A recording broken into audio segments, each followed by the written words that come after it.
My name J. Harrison Ager. Last name Ager. And your first name? Uh, Joseph, Joseph, but Joe, right? but Joe. I tell people to call me Joe Ager. Yeah, It's easy to remember. right. What is your birthday? November 17, 1928. 1928. So how Mm. old are you now? I'm 87. I'll be 88 in 2.5 months. Wow. Eh, Joe, Yes. you make me feel bad because you don't have any wrinkle. Oh, well, thank you, but I don't like you feeling bad about it. Oh I my hope that goodness. you age well as well. Wow, you really aged well. I don't see any wrinkle Well, in thank the you. forehead or anywhere. Must be very healthy, right? Yes. And you live Cary, North Carolina Yeah. right now? Yeah. But where were you born? I was born in Shelby, North Carolina, which is southeastern part of the state, and Cleveland County. So you never left North Carolina. Yes, I did. You did. I went. I mean, except for your service, okay? No, I moved after I got out of the army. I went to Richmond, Virginia, where I finished Virginia Union University in 1956. And after that, I moved to Washington, D.C., and I went to work for the National Institutes of Health in Bethesda, Maryland, as a NIH. research Ah. scientist. Very good. And I worked there until September the 28th, 1994. Wow. Tell me about your family, your parents and your siblings when you were growing up in North Carolina. Well, I was the second child of my parents, William Fountain Ager Sr. and my mother, Frances Hall Ager. And my father's mother lived with us at the time, two of his sisters. And then my older brother is William Fountain Ager Jr. And then I had several sisters, five sisters, and two additional brothers. Wow. And the youngest brother was born when I was 29 years of age. Boy, you have a big family. Yeah, quite a large family. So how many brothers and sisters again? I I lost counting. I had five sisters and three brothers, 8 of them. and Wow. I was the nine on You're the ninth. 9 children in the family. You need one more to make a basketball team. Two basketball, Yeah. yeah. Wow. So tell me when you graduate high school and what is the name of high school? I graduated in May of 1945. It was called Cleveland High School, but it was first to 12th grade. And I graduated, and 1 week after World War II ended in August of 1945, Right. I went off to college to North Carolina College for Negroes Could in you Durham, North Carolina. Could you spell it? This North, Yeah. Northcarolina, North Carolina Uh-huh. College, and it was for Negroes at the time. It's now called North Carolina Central University. And only for African American? Yes, it was doing segregation. That's The high school that I attended closed down it converted in 1964. 10 years after the Brown versus Board of Education, they integrated the schools and they turned Cleveland High School into the junior high school for everybody in my hometown. so then the Cleveland High School was also for only African American? Only for African American, yeah. This damn world. Yeah. And in fact, this is my 71st anniversary for my retirement. My graduation from high school. And a women's club every 2 years have a school reunion called The School Is Now Closed. And so that's always every 2 years just before Labor Day weekend. And so this year, it would be my 71st year graduation from high school. What did you study in North Carolina College? Chemistry, Chemistry. yeah. And in 1947, when veterans began to return to college from the military, they talked about the GI Bill. And I saw an opportunity to get a free education, so 5 of us went to the draft board in Durham and volunteered for the military. And it took them 12 months before they inducted us into the Army. And the reason for that, I learned, was that they had too many African American volunteers, and they wanted to keep the numbers down to no more than 12% of the military. And so they had quotas of how many African American they would take each month into the military. So when did you join the Army? So officially? I finally got called up on 48, January 20th, 1948. 48, right? Yeah, at Fort Bragg, North Carolina. Mm-hmm. And then they sent me to Fort Dix, New Jersey for basic training. That's where I went through 16 weeks of basic training. And at the end of basic training, I was one of 11 recruits that became PFCs at the end of basic training. Mm-hmm. Then I was shipped from Fort Dix, New Jersey to Fort Bragg, North Carolina, 82nd Airborne. Hold on. When you get the basic military training, was it also segregated? Yes, it was segregated. Segregation all over all the time around that time. Yeah, the Army, even though President Truman issued an executive order in 1948 to integrate the armed forces, they didn't really start integrating until the Korean War. What about DI, the drill instructor? Were they African American or white? When I was in basic training, Yeah, instructor. they were all White? African American. No, No? they were from the 95th Infantry Division, which would call the Buffalo Soldiers from the American Indian War. Native, right. Yeah, the Native American. So what was the unit that you were assigned? Airborne, right? 82nd Airborne. 82nd? Yeah, and it was the 3rd Battalion, which was the 503rd Regiment, 3rd Battalion, and the 3rd Battalion was all African American, including officers and enlisted men. So you said 503 3rd. Regiment. Mm-hmm. And what is the division? It's the 82nd Airborne Division. The 50 82nd Airborne Division. right, and the 503rd was a regiment, Yeah, and then we were the 3rd Battalion they had. got it. And the 3rd Battalion was made up of African American from World War II who was in the 555th Airborne. And it was all African American. And Eleanor Roosevelt went to Monroe, North Carolina, where they were stationed, and reviewed them. And she also went to Tuskegee to review the Tuskegee Airmen. When she went back to Washington, she encouraged her husband to let them become combat soldiers. And they did for the Tuskegee Airmen, but the 555 Airborne Brigade, they did not send them into combat. They went to the state of Oregon and Washington to fight forest fires.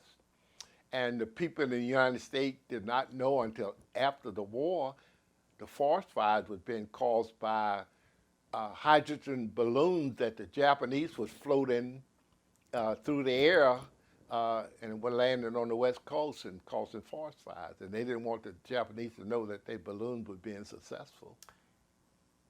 About the segregation now, if we think about the segregation now, it's no, there is no segregation By law, at no. least by the law. Yeah. But in 1940s, it seems to be everywhere. Well, how did you feel about it at the time? It was a way of life. You coped with it. And not abiding by segregation, you courted trouble, even death.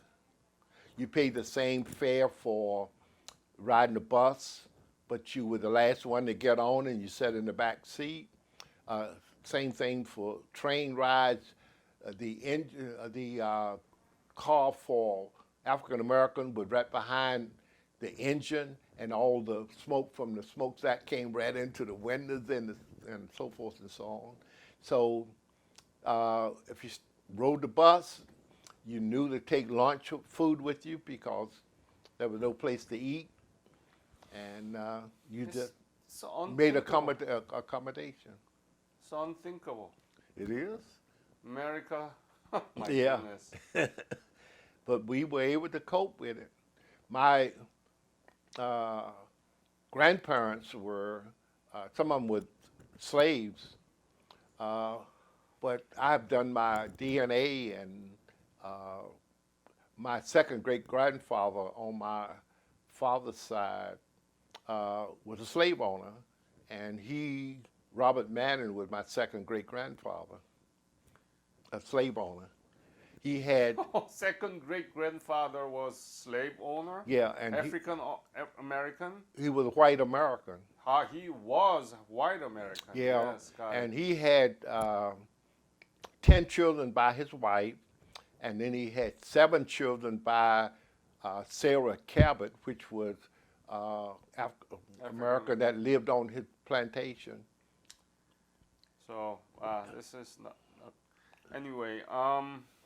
And my mother's father, he was part Indians and part white. Did you know anything about Korea at the time? Nothing. I first learned about Korea in 1948 when I went to Peking, China, and we stopped in Adak, Alaska. The boat stopped in Adak, Alaska, Incheon, Korea, and then Peking, and then in China. Wow. And- What and- was the mission? After World War II, President Truman gave a lot of surplus weapons to Chiang Kai-shek, Right. and we were sent over there to train the Chinese on how to use these weapons. Mm. And General Chinook was there teaching them how to fly the P-39 Spitfire propeller-driven airplane. What was your rank at the time? A corporal. Corporal. And what was your mission? Specific job description. What did you do there in China? Trained them to use the weapon, surplus weapon that had been given to them. We didn't stay maybe 6 months, and the reason why Mil Sin-tung was rapidly growing in size and numbers Yep. because of Chiang Kai-shek's, greediness and not looking out for the peasants. How long did you stay in Incheon? What do you mean in China? Did you stop by in Korea? We just stopped there to let soldiers off. I just saw from the boat. So We the had American soldiers that were going there to serve. How was Incheon? Do you remember? Was the scene of Incheon? When I left Korea, No. When you go by way of Incheon to I could Beijing. just see from the ship, Uh-huh. and it what I could see looked sort of ancient-like. Ancient-like. Yeah. Yeah. That's the best way I can describe it. And the people we saw were dressed in traditional clothing and whatnot. So when did you get back from Beijing? Well, what happened, we left there and they sent us to I went to Okinawa. Mm-hmm. And I stayed in Okinawa for about 15 months. Mm-hmm. And was stationed in Naha. What was your mission there? I was a company clerk, and the mail clerk and company clerk. But overall, your unit, what did you do there in Okinawa? Why were you there? I was sent there after China. I don't know why they sent us there. Got it. We was sent there. So then, almost like late 1949, you stayed there in Okinawa. I got back to the States in March of 1950. And And I asked to be located in either the 1st or 2nd Army area because I was due to get out of the Army in January of 1951. So I wanted to look at some colleges and universities up that way to attend. So I was sent to Fort Meade in New Jersey, in Maryland, just outside of Washington, D.C. We're halfway between Washington and Baltimore. And the National Security Administration is located at Fort Meade. And I stayed there, and then in June the 25th, when the North Korea invaded, we had a formation the next day where we were told that all furloughs had been canceled, all people living off the post had to move on the post, and there would be no leave, and that President Truman had extended everybody's enlistment by 1 year. And then, so I had a furlough coming up July the 1st, that was canceled. And then one day in July, a fella came in the barracks and told me that the first sergeant wanted to see me. I said, why? He said, he asked me to find you and another fellow, Joseph Ivory. were you still segregated? Yeah, still segregated. All African American. Yeah, Jeez. and we were also separated, not just all together, but we were separated geographically from the white troops. Yeah. And we did nothing together. Yeah. So I waited for Joseph Ivory to come down, and then we walked over to see what the first sergeant wanted. And when we got there, he told us that a telephone call had come in telling him that Joseph Ivory and I was being transferred.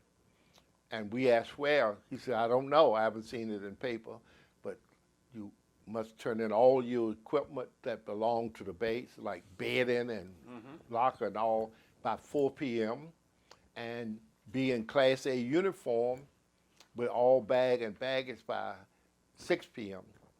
And that's what happened, and a lieutenant came in a car and took us to Union Station in Washington, D.C. And we boarded a train, and he gave us our orders and personnel and told us we were going to Fort Knox, Kentucky. We asked why. He said, I don't know. Kentucky? Fort Knox, Kentucky. So he disembarked from the train, and the next day when we got to Louisville, Kentucky, there was a fellow with a sign holding it up of the lieutenant we were supposed to meet with. And he welcomed us to Kentucky and took us to the company where we were assigned, and I reunited with a lot of guys that I'd been in training with. And most of us had infantry training. And once there, and we got about 239, 40 guys, we began training, and again, all segregated. And we had 8 weeks of intensive infantry training.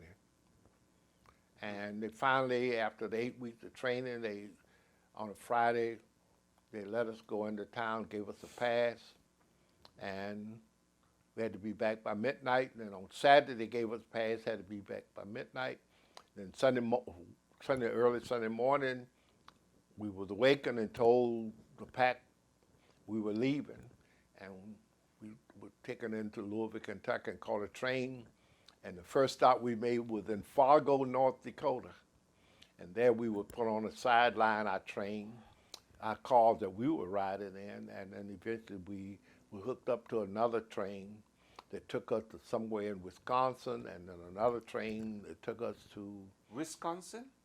Mm-hmm. Back Wisconsin? No, not, I said Wisconsin, I meant, not Wisconsin, out in the west.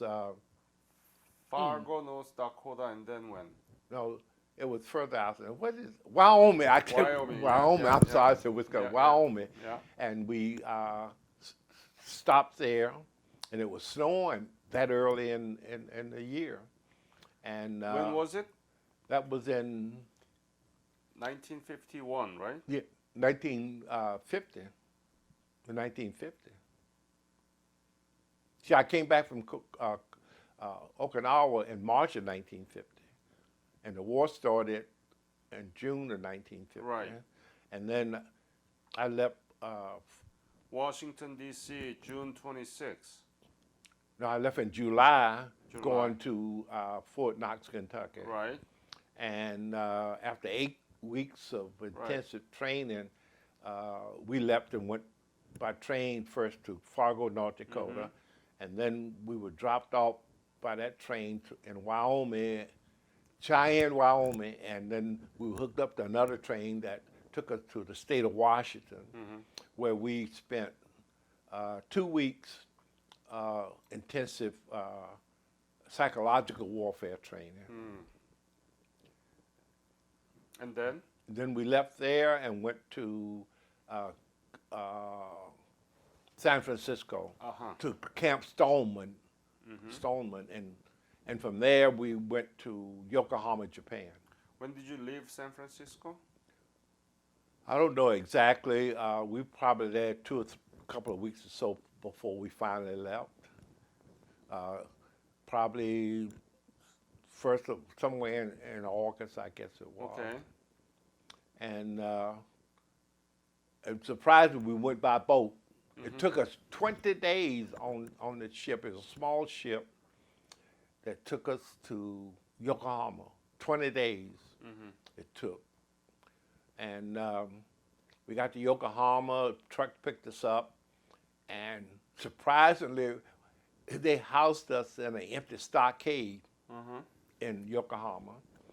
And we were there for a period of time before they finally gave us passes, to go into town, and we went to Tokyo, different places like that. And finally, one Sunday, we were told that we were leaving, and this time we boarded a Navy vessel that looked like it was a cruise ship. We had white tablecloths, we had linen on the bed. It was just 239 of us, and we went for a cruise in the South Pacific. I don't remember how many days it was, but we read books. We guys gambled. I read the Gideon Bible, which was provided for free, and basked in the sun. Had 3 meals a day. Had movies at night. Nice. And after, I don't know how many days, I didn't keep up with it, but the coxswain, the guy that plotted each day the distance you had traveled, we could see islands, but we never landed at any island. So after some period of time, the ship started making a U-turn and headed back towards Korea and Japan. Wow, I never heard about this route. Yeah. It's like a cruise. Yeah, we didn't even know about the invasion. We were at sea when the invasion took place. And this is also all segregated? All segregated. So only African American 239 of them in the ship, and the Navy crew, and all the like crew. a cruise. Like a cruise. We're getting closer on that Saturday. We had a meeting on deck, and that's when we were told what we were going to do. What did they tell? We were going to be the first soldiers from America to land in North Korea, and we were going to meet up with the Republican Korean Division, Iraq Division, who was chasing the North Korean who was on the run. And so we were given our weapons, and we had to disassemble them, make sure they were in good working order. Then we were issued ammunition, 200 rounds of ammunition. On Sunday, after breakfast, they gave us each 4 grenades and some sea rations, one round of sea ration. And as we entered between Busan and Sasebo, Japan, there were these ships of every description. and we were told we were going to land at Wonsan, that the Navy frogmen were clearing out the harbor of mines, and this all kind of aircraft carrier, all kinds of cruise ships, battleships, even the USS Missouri with its 16-inch gun, hospital ship, and we were going to go over the side at 6 p.m. Sunday evening, and that's what we did. And Sunday evening, which is November the 5th, I believe it was.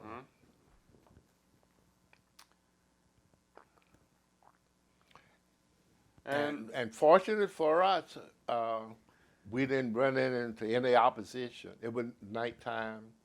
The guns, it was eerie. All that noise, and suddenly right at 6 o'clock, all the guns quit firing.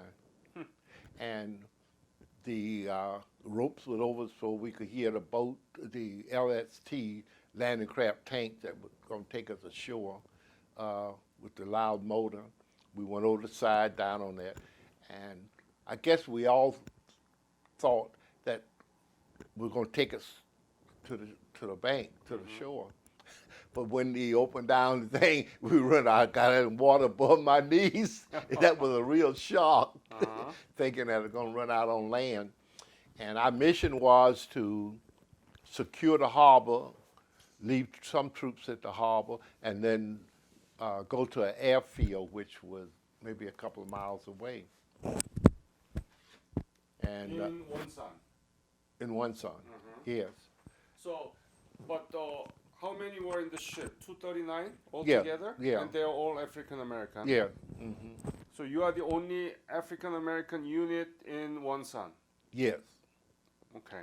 And then a few days later, there was a few sailors that came, from ships.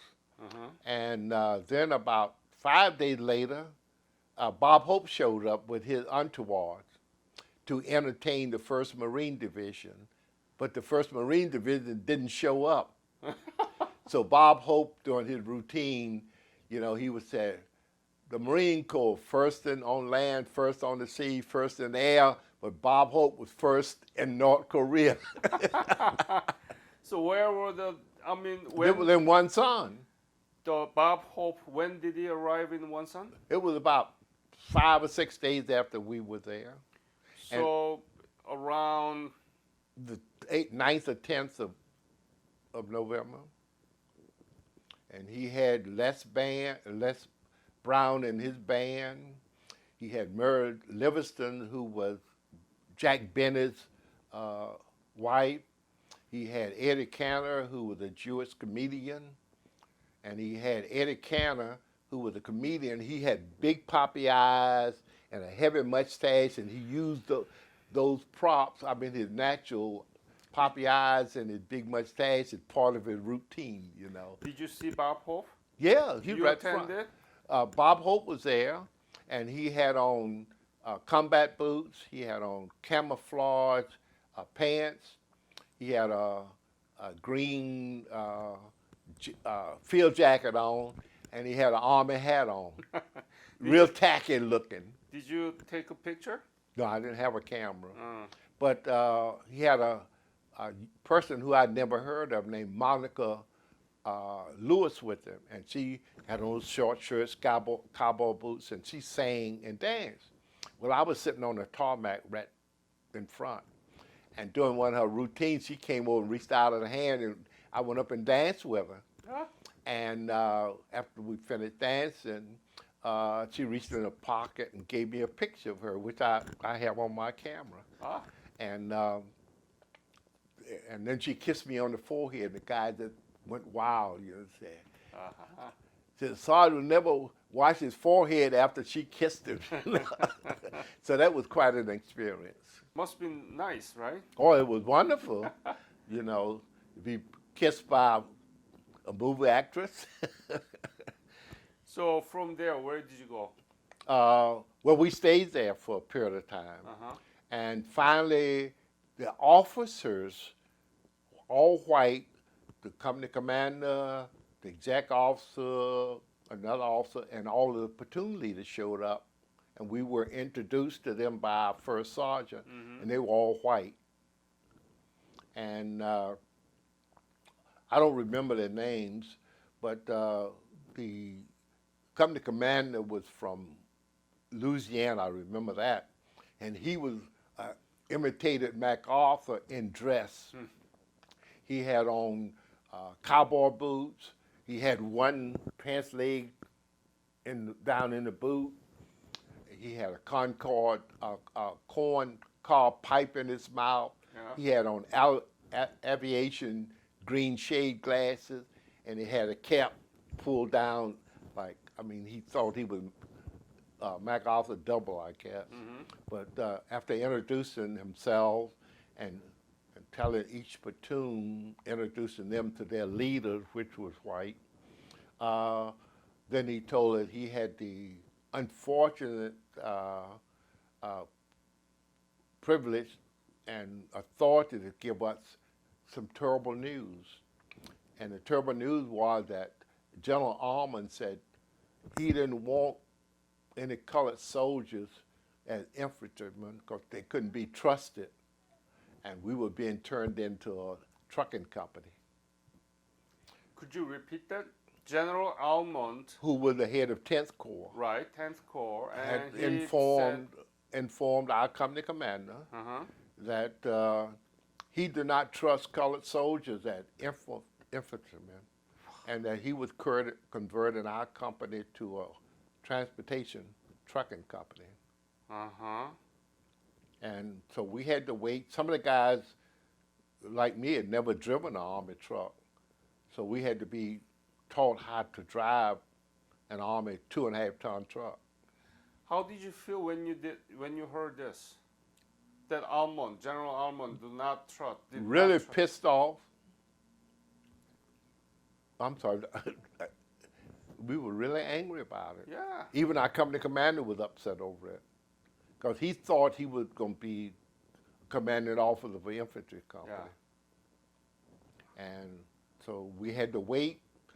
They delivered the trucks, and then many of us had to learn how to drive because you have front wheel drive, low range, high range, all of that, you know. It's not like driving a car. Yeah. And so we had to stay until, and then once we learned how to drive trucks, then, and they were delivered to us, then ships had started coming into Wonsan bringing supplies. So we were moving supplies from Wonsan up to, up north of, they had set up the engineer had built a road called the main supply route north, and we would moving supplies up from Wonsan to Hung Nam, and that's where, at the time, was the next port of stop where they were setting up an ammo dump and a food distribution facility and so forth. So from Wonsan to Hungnam. And any Hamhung, where did you go up to reservoir? Yeah. Tell me about those to the reservoir operation. Well, eventually we moved from Wonsan, from Hamhung Hamhung, all the way up to Hageruri.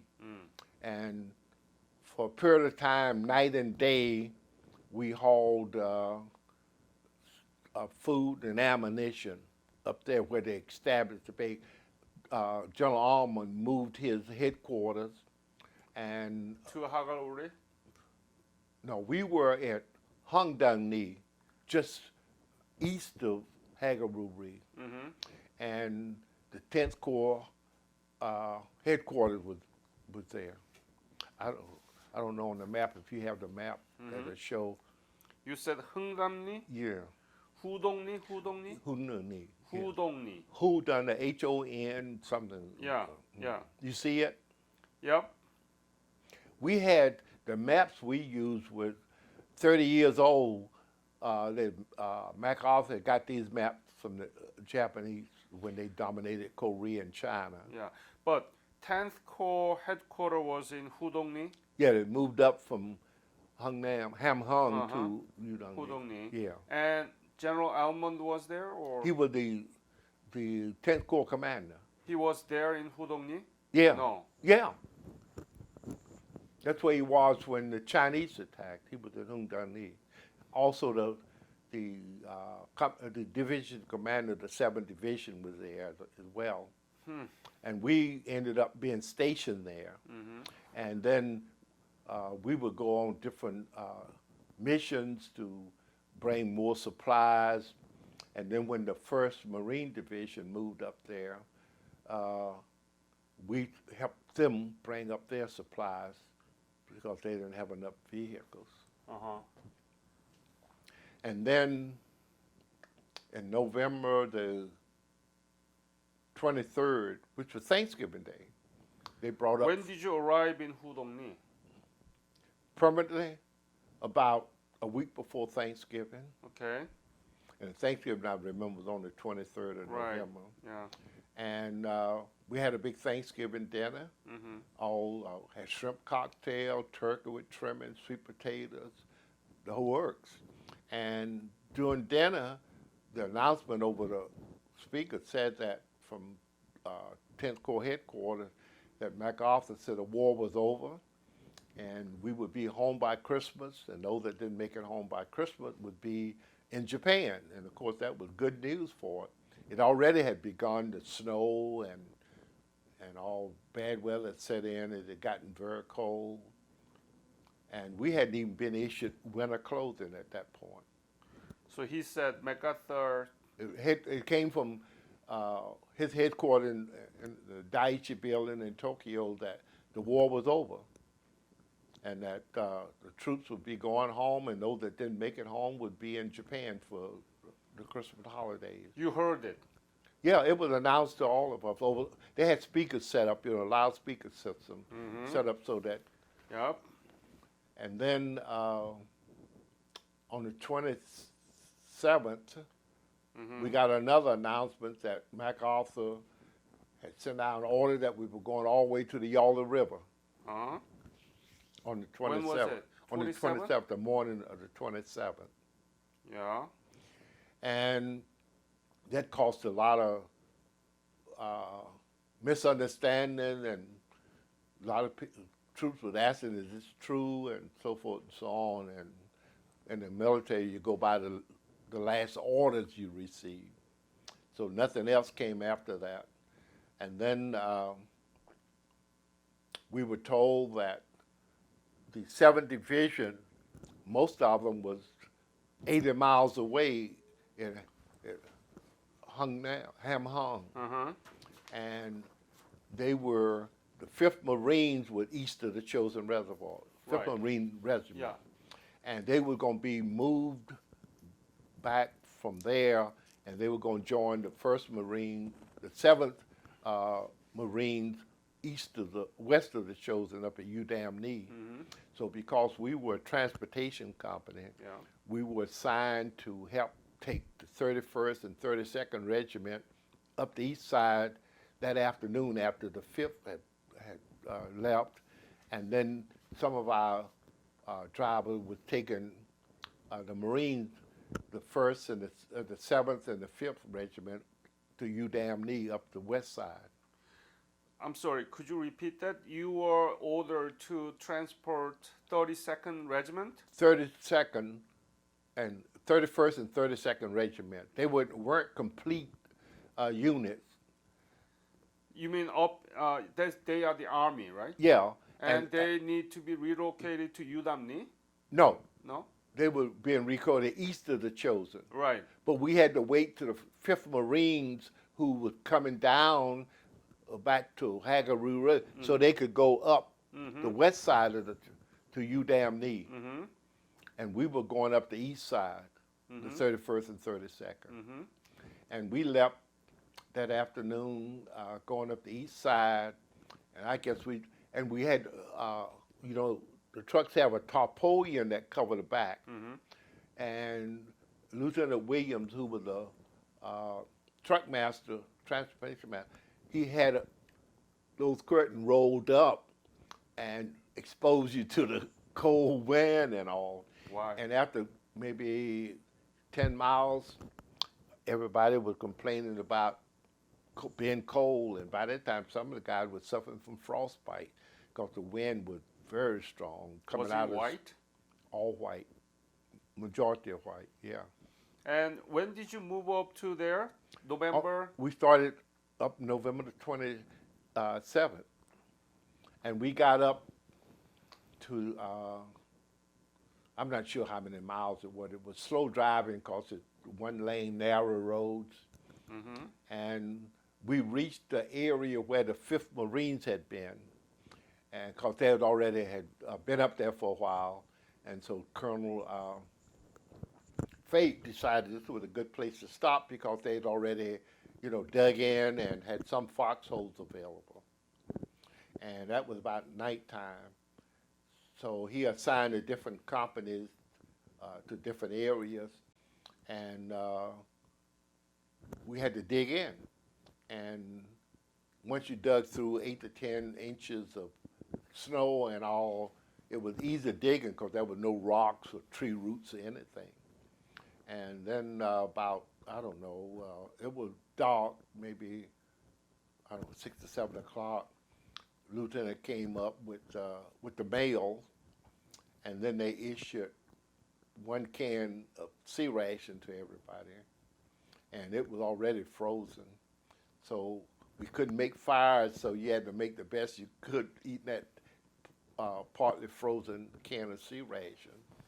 And unfortunately, that turned out to be our last food for Right. about 9, 10 days. Mm-hmm.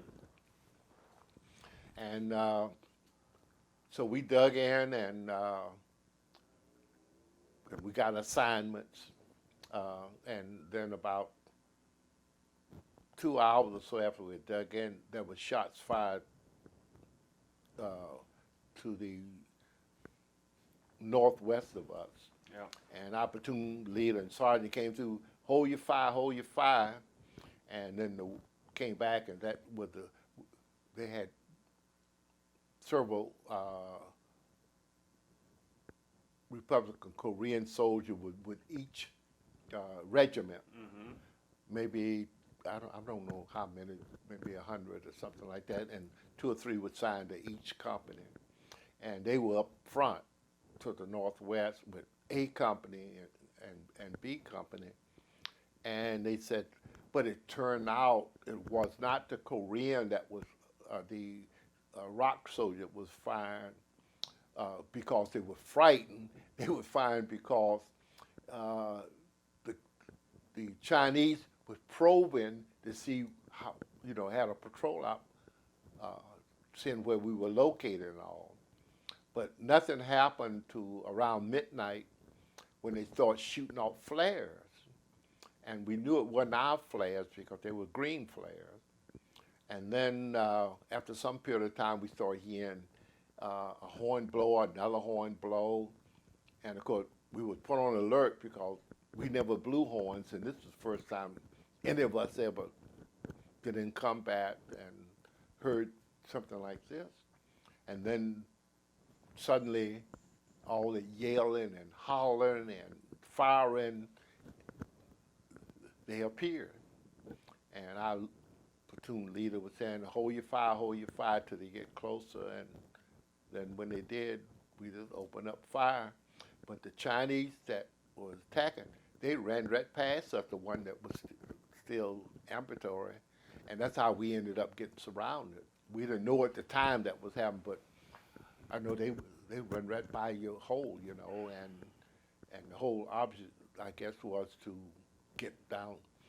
And years later, we learned that the Chinese had heard on the news about the Marine Corps, and their objective was to annihilate the 1st Marine Division. Yeah. And they didn't expect us to be there, I understand, from what I read, many years later. And we slowed them down by being on the east side because they saw the 5th Marines when they pulled out, because they were already had walked across the frozen Yalu River and was hiding during the daylight. And so they knew pretty well where everybody was. and I guess they saw the 5th Marine Division leave, but they didn't see us when we came up because they were hiding, because it was still daylight. And so that was a big surprise to us, because we didn't expect to be attacked on the first night that we were there. In fact, according to what we were told, we didn't expect to be attacked, period. There were no Chinese in the area, we were told, and the one that was in the area, they were there to protect the chosen reservoir. They did provide security for it, because they were getting their electricity from there, but that wasn't the case. Are you angry that they announced there is no Chinese? Not really, because the Army sometimes give you a lot of false information that you had to abide by whatever they said. So you learn to move with the tide. When did you withdraw from there? Maybe 8 or 9 days. Well, we started our withdrawal. I'm trying to. We went. You have a map. We went north. We went further up than the other. We were up around the. Oh, I have a different map.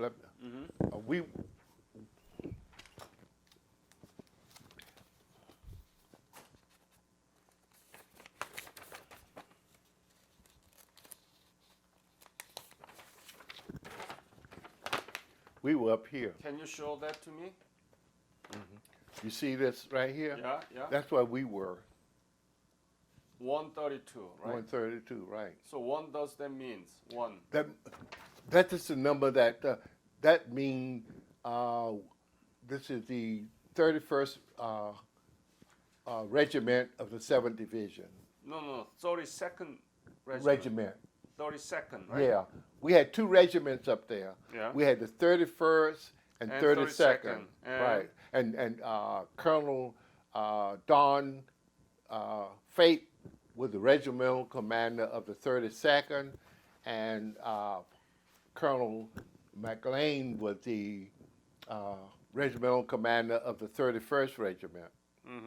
But he was wounded and captured 2 days after the fighting, and they combined the 31st and the 32nd, and they called it the 31st, and Lieutenant Colonel Don Fate became the commander. So you were far up north. Yeah, we were the farthest up north. Can I look at the map? Okay. And what happened there? Well, the second day, General Almond showed up.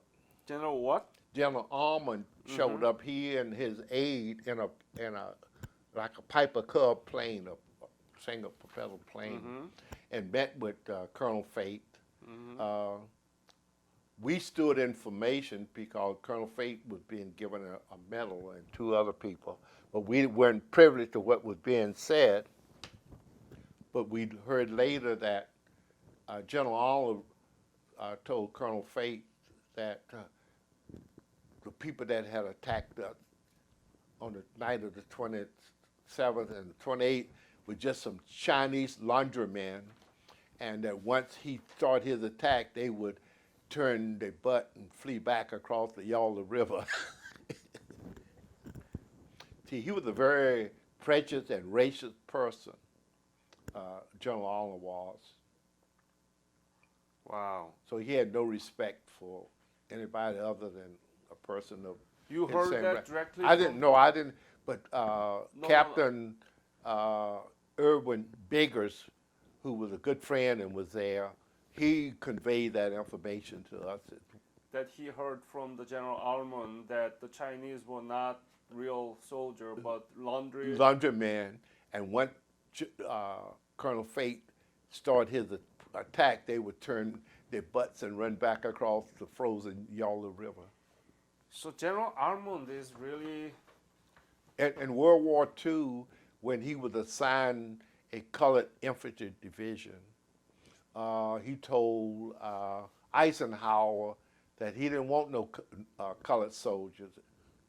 And General Patton said, well, I'll take all the soldiers that you don't want. Mm.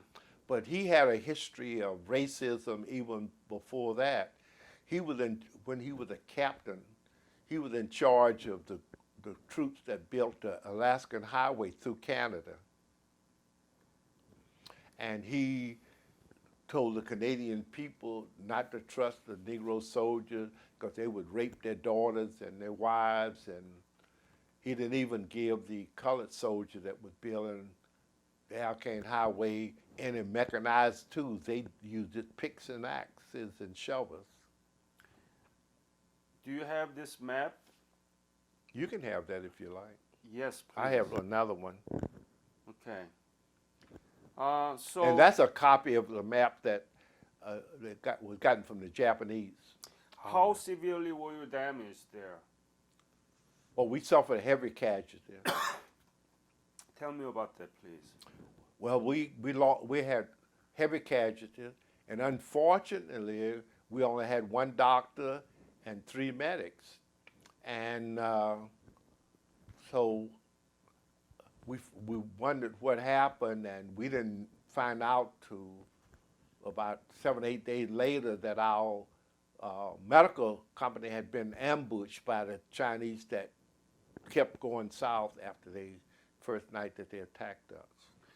You said that this is the map made by the Japanese? That's what I understand. That No. it's not. The coordinates, no, I don't know if that particular map, but the map that we used in Korea was 30 years old. Yeah. The So one where did you get this map? It was given out by somebody here from the Defense Department. When did you get it? I got it yesterday. Yesterday? Mm-hmm. It's a guy down there with the MIA. Mm-hmm, mm-hmm. He's the one that has these maps. Right. So after that, what happened? Well, after General Arnold left, Colonel Fate said that we were going to move back towards Hagaruri. Yeah. And so he didn't want the Chinese to know this. So we got rid of all the kitchen equipment, all the food, the stoves and everything. And he decided we were going to take the best vehicles with us. So we drained tanks, gas tanks, and put gas in cans or fill the trucks. And we did. What's the colonel name? He was Lieutenant Colonel Don Juan Faith, F-A-I-T-H. F-A-I-T-H. Don Faith. Yeah. Uh-huh. He was a lieutenant colonel. Yeah, he was not a West Point graduate. Right. Mm-hmm. Was he was African white. American? No, he was white.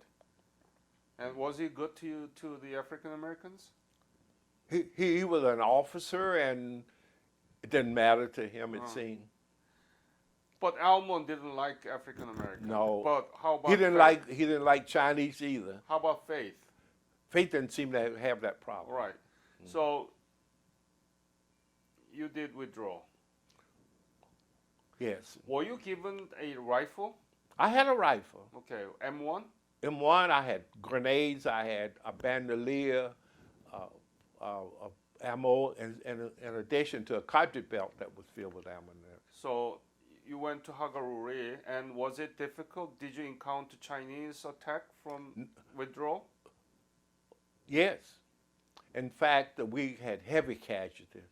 When you withdraw? Yeah. Oh. And in fact, the bottom line was that when we got to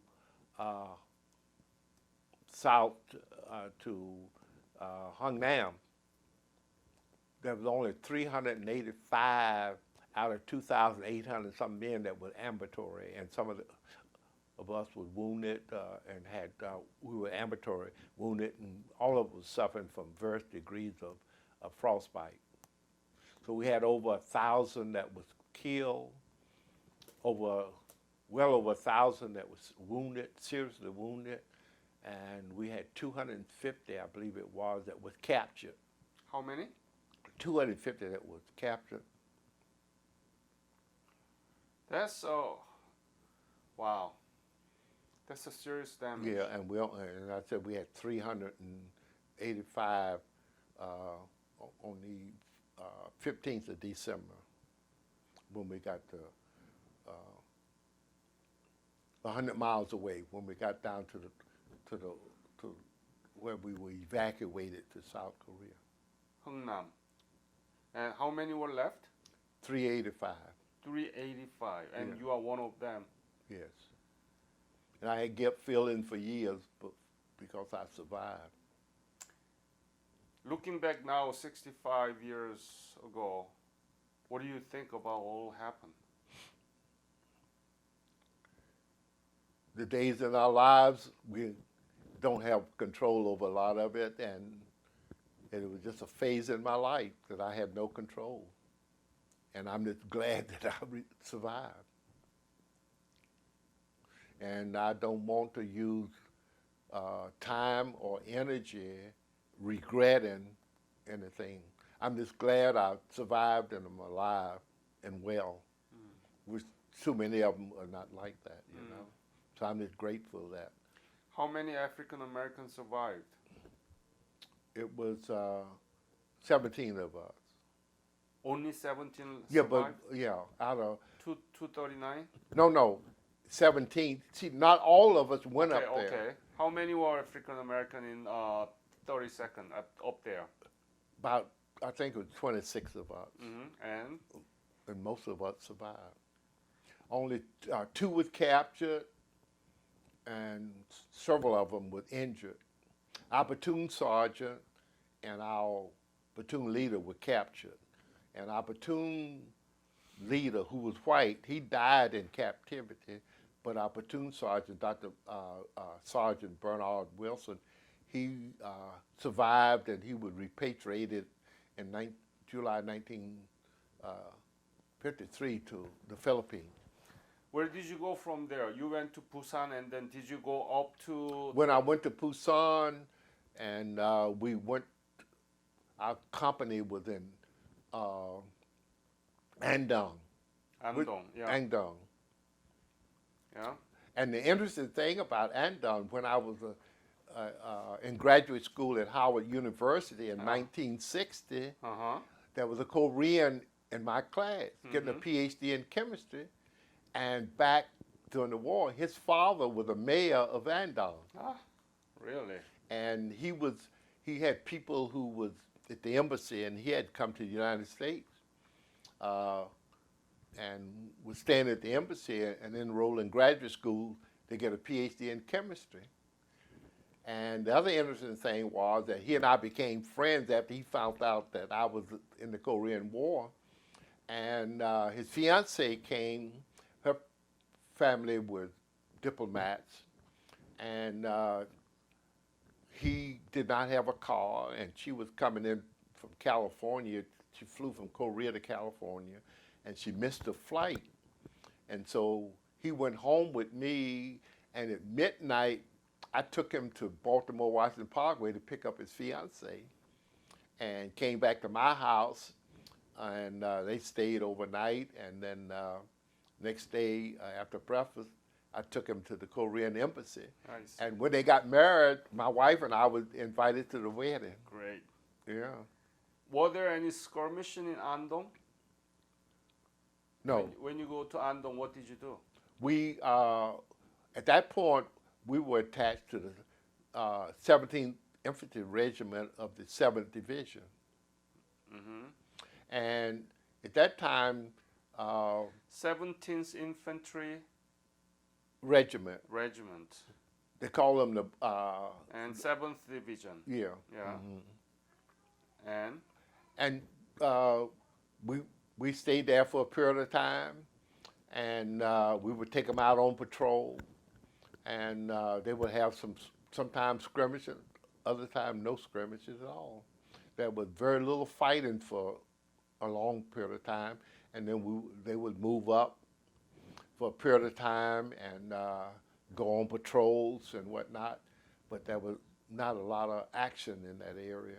We came up through across the Han River. We were in Wanju, and I got all the names on a currency at home, and I meant to bring it with me and walked off and forgot it with the dates and everything. And so we went up some mountain that somebody referred to as Dickhead Trail.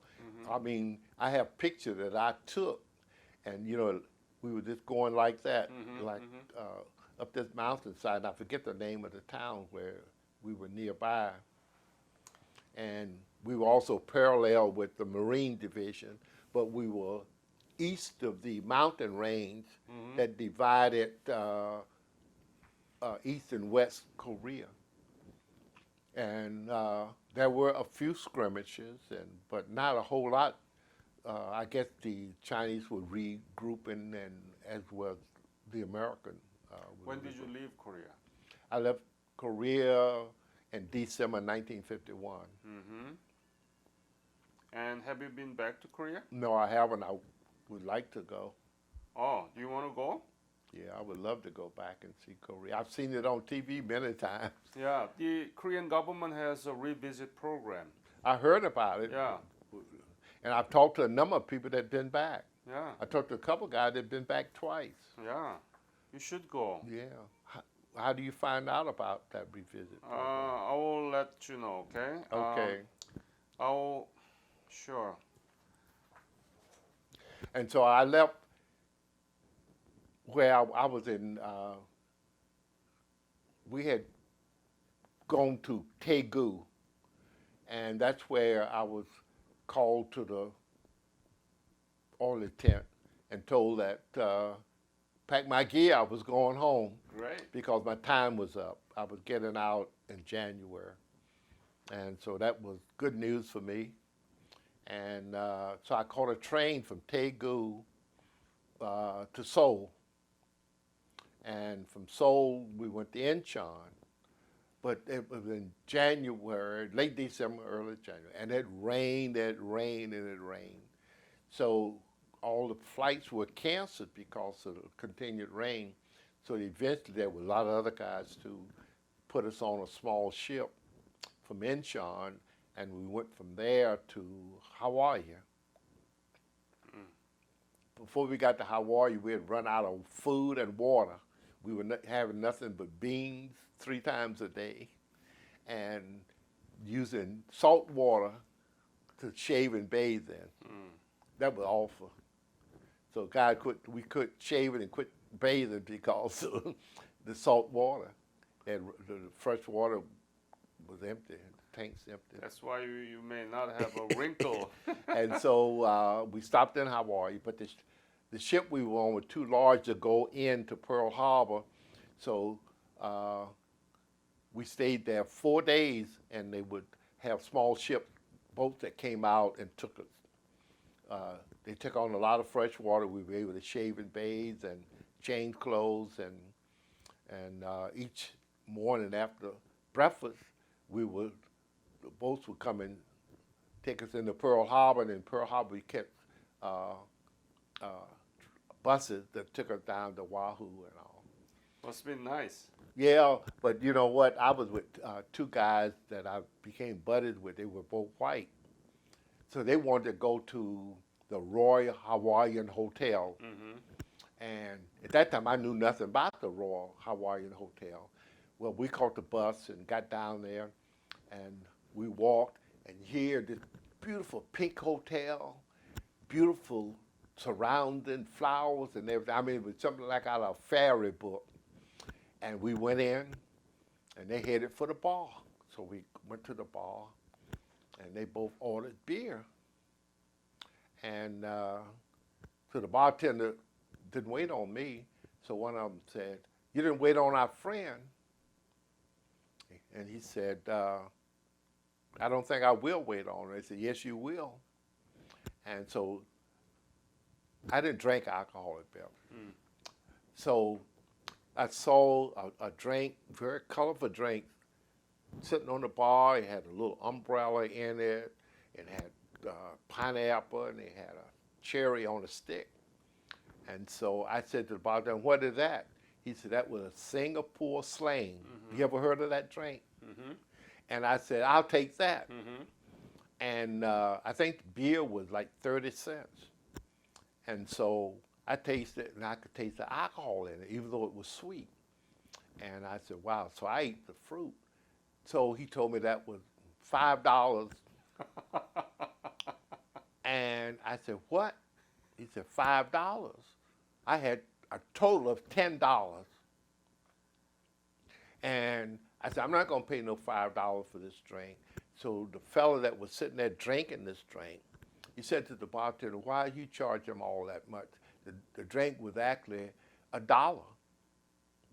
And he said, "Because I don't even want him in here." I'm sorry? He said, "I don't even want him in here." So even in Hawaii, it was off limits in 1951. And so we left, and as we walked back out to the main street, we were asking soldiers that we saw, and they told us where the action was. And we went down near where the palace is in Oahu, the banking area, but that's where all the clubs, before you got there, you could hear the music and all. And that's where we ended up the rest of the evening. And you could go in these different clubs and had these beautiful girls sitting around, and you buy tickets for them, 10 cents a piece, to dance with them. And you give $1 to one you like and dance with her 10 times, you know. And so that was interesting. For 3 days, we spent in Hawaii. Let me ask this question. Why do you think the Korean War known as forgotten? I think America was tired of wars. That's what I think. Okay. Do you know what happened to Korea after you left? Now the Korean economy, what is it? Became the 8th largest in the world. That shows the character and of the people that live there. I live in Prince George's County, Maryland. I live in Prince George's County, Maryland. And we had a lot of Koreans there, business people, Koreans that ran for office, political office. And whenever I would wear my cap and whatnot, I'd go to them. They wouldn't even refuse to charge me for dry cleaning, alteration. I said, no, I want to pay you in business, you know. And they said, no, you saved my country, you know. And I said, sure. I was in the Army. We were required to do that. I said, but you have a business. You have to pay bills. And I had a Korean woman that cut my hair. She worked in a barber shop. And the interesting thing, this barber shop was all African American. And she worked there, and she kept a Bible. And whenever she wasn't cutting hair, she said that read a Bible. I go to a Korean restaurant, and it's run by a Korean family where I live now. And when I go in there in the evening to get carry out dinner, she's sitting there reading the Bible. So Koreans are very religious people. A lot of Christians. What was their religion prior to Buddhism? Buddhism, before they were introduced to Christianity? Yeah. And even the woman that did my alteration, she had on the counter a Bible. So, and the barber too. So they were very focused on being Christian. Yeah. That's amazing. Are you proud of your service? Absolutely. I'm proud of the Korean people. Yeah. I feel good that I was part of helping them save their country. Do you know of any history or social studies teachers around your neighborhood? Not really. I knew them when I lived in Prince George's County because I did volunteer work in the parent-teacher movement for 26 years. But after I retired in 1994 and moved to North Carolina in 95, I have not been involved in the education system. That is your legacy. You fought for us, and we rebuild the nation that you're proud of. Yeah, That very is proud. the legacy, right? Absolutely. Yeah. I was just, every time I see something about North Korea, I said, we should have somehow been able to unite the country, because so many North Koreans came out with us, and it was a tragic to see what the North Koreans had done in South Korea to the people there. And we didn't, when we got in North Korea, we didn't burn down the North Korean civilian homes, and we provided them, gave them sea ration or whatever they asked, and that's where over 100,000 followed us and wanted to leave North Korea. So, Joe, I want to thank you for your service, Well, thank you. honorable service and sacrifice, and we're going to upload this to the internet so that everybody can see what's been done in the Korean War, how you've been treated by this white Dominated society I live in. and especially those leaders, and we'll learn from it, okay? Yes. All right. Well, thank you very much, and I appreciate the opportunity to share my experience with you and your organization. Absolutely. And I wish you much success in what you're doing, and I think it's a great service for young people to learn the history and our relationship with our brethren in South Korea. Thank you so much, Joe. Wow, your interview is the longest one that I have, but it's full of new information that I didn't know about it, and especially the map that you gave me is very helpful. And you are the first one who was up there in the 32nd Regiment. Really? Right? Yeah, Okay. yeah. You are the first one. So this is very important. Well, thank you. I'm glad that I was able to provide you with that information. Thank you, sir.